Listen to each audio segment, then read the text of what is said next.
কিছু কিছু গল্পের শেষটা যে এতটা কষ্টের, এই গল্পটা না শুনলে কখনোই বুঝবে না। তো পুরো গল্পটি শুনুন। একটি 19 বছর বয়সী মেয়ে তার প্রেমিকের কাছে গিয়ে বলে, আমার 20তম জন্মদিনে তুমি আমাকে কি উপহার দিবে? ছেলেটি মুচকি হেসে বলল, এখনো তো অনেক সময় আছে, আর সময় হলে তুমি তোমার জন্মদিনের উপহার পেয়ে যাবে। বেশ কিছুদিন যাওয়ার পর একদিন হঠাৎ করে এই মেয়েটি অজ্ঞান হয়ে যায়। বাসার সবাই বেশ অস্থির হয়ে যায়, কিছুই বুঝে উঠতে পারছিল না কেউ কি হয়েছে মেয়েটার। তারপর সবাই মিলে তাকে হাসপাতালে নিয়ে গেল। হাসপাতালের ডাক্তার অনেক পরীক্ষা নিরীক্ষা করার পর তার পরিবারকে জানালো, সাদিয়ার হার্টে একটা ছিদ্র ধরা পড়েছে। এখন যদি খুব তাড়াতাড়ি হার্ট পরিবর্তন না করা হয়, তাহলে হয়তো সাদিয়াকে আর বাঁচানো সম্ভব হবে না। সবাই এই কথাটি শুনে কান্নায় ভেঙে পড়ল। সাদিয়ার মা বাবা কিছুতেই মেনে নিতে পারছিল না। সাদিয়ার প্রেমিক সাকিব তার বিষয়ে ডাক্তারের কাছ থেকে সবকিছু শুনে বলল, এ কিছুতেই হতে দিবে না সে। তারপর সাকিব মেয়েটির রুমে গেল, দেখলো তার ভালোবাসার মানুষটি বিছানায় শুয়ে আছে।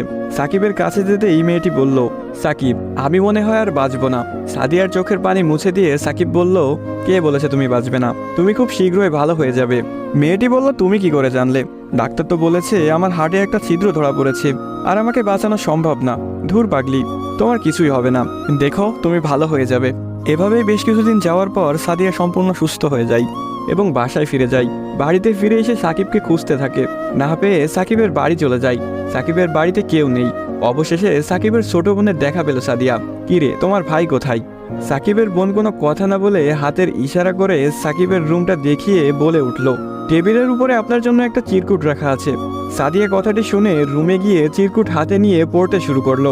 প্রিয়তমা, আমি জানি যেদিন তুমি এই চিরকুটটি হাতে পাবে সেদিন তুমি সম্পূর্ণ সুস্থ হয়ে যাবে, সবকিছু ঠিক হয়ে যাবে আগের মতো, যেমনটা আমি তোমাকে বলেছিলাম। আমি বলেছিলাম না কিছু হবে না, দেখছো তাই হয়েছে। তুমি আমার কাছে 20তম জন্মদিনের উপহার চেয়েছিলে না? অনেক ভেবেছি, কিন্তু তোমাকে কি উপহার দিব ভেবে পাচ্ছিলাম না। তোমার অসুস্থতার কথা যখন ডাক্তারের কাছ থেকে শুনলাম, যখন বললো একটা হার্ট খুঁজতেছিল, তখন মনে হলো তোমার জন্য এর চাইতে ভালো কোনো উপহার হয় না। আমার হার্টটাই ছিল তোমার জন্য শ্রেষ্ঠ উপহার, যা আমি তোমাকে দিয়ে গেলাম। মন